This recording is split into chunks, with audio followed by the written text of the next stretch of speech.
Nemmnu illi l-isbaħ għal pajjiżna għadu ġej.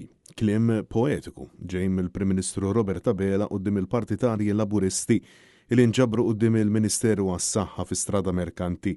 Iżda kliem illi immedjatament spuma fix-xejn kif oġbu jattakka lill-Partit Nazzjonalista fejn għall-oppost tad-deputat mexxej Borġ li qal li lesti jaħdmu ma' kulħadd Robert Abela ħareġ bir-retorika partiġġana mimlija attakki u firda. Il-Prim Ministru fost l-oħrajn oġbu jikdeb dwar l-Ambaxxata Amerikana f'Malta kif dak li rrapportaw il-medja internazzjonali fosthom l-Aġenzija Reuters oġbu jattribwih lill-Partit Nazzjonalista. Imbagħad Robert Abela redikola lil Lorenz Gonzi illi bħala Ministru laħħaq President tar-Repubblika persuna ġej mill-kamp politiku oppost tiegħu George Abela ironikament missier il-mexxej Laburista tal-lum. Nan fil-waqt illi l-Prim Ministru ftaħar bil-viżjoni ta' Gvern Nazzjonalista fejn semma uħud mill-kumpanniji li fetħu l-bibien tagħhom f'Malta taħt Gvern Nazzjonalista fosthom il-Baxter u l-Lufthansa Technik flimkien mat-Teknopark tal-Mosta.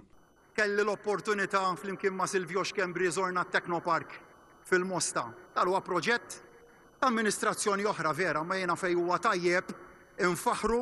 Robert Abela b'mod mill-aktar ironiku attakka lill-MPs nazzjonalisti li allegatament joqogħdu għall-intervisti kontrollati. L-istess Prim Ministru illi f'5 snin sal-lum għadu maċċettax intervista ma' Net News jew dibattitu mal-kap tal-Partit Nazzjonalista jekk mhux ovvjament ikkontrollat.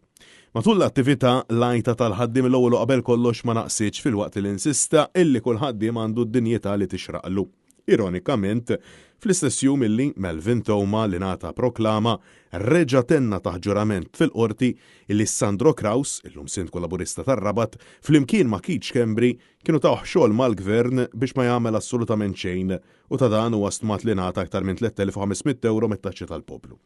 Intant, aktar qabel, id-deputat mexxej Laburista u membru parlamentari Ewropew Laburista Alexa Ġusaliba infexx jgħajjat u jattakka lil Partit Nazzjonalista u kull min huwa ta' fehma apposta minnu. Qalb il-ħrejja fuq il-Partit Nazzjonalista li kien ibeżża biċ-child care b'xejn ħrafa mill-bidu sal-aħħar tant li kienet fil-programm elettorali tal-istess partit wasan sitra uża kliem ibes biex iwerwer liċ-ċittadin. Però daw in-nazzjonalisti baqgħu sa issa jobodu lil ħaddiema ma jaħmlux la l-ħaddiema u laqqas lil min jirrappreżenta l-ħaddiema. U fil-waqt li ddeċida li għajjar l-Unjoni Ewropea bħala waħda rieqda, kellu kliem ibes għal min iddeċida li jaqta sentenza kontra l-iskema tal-beħ tal-passaporti.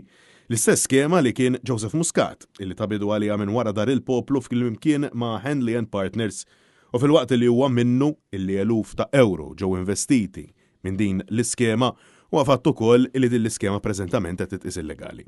Finalment, Robert Abela, fjum il-ħaddiem, ma setax ma jonqosx milli attakka s-soċjetà ċivili, minkejja illi hi aspett importanti għad-demokrazija f'pajjiżna.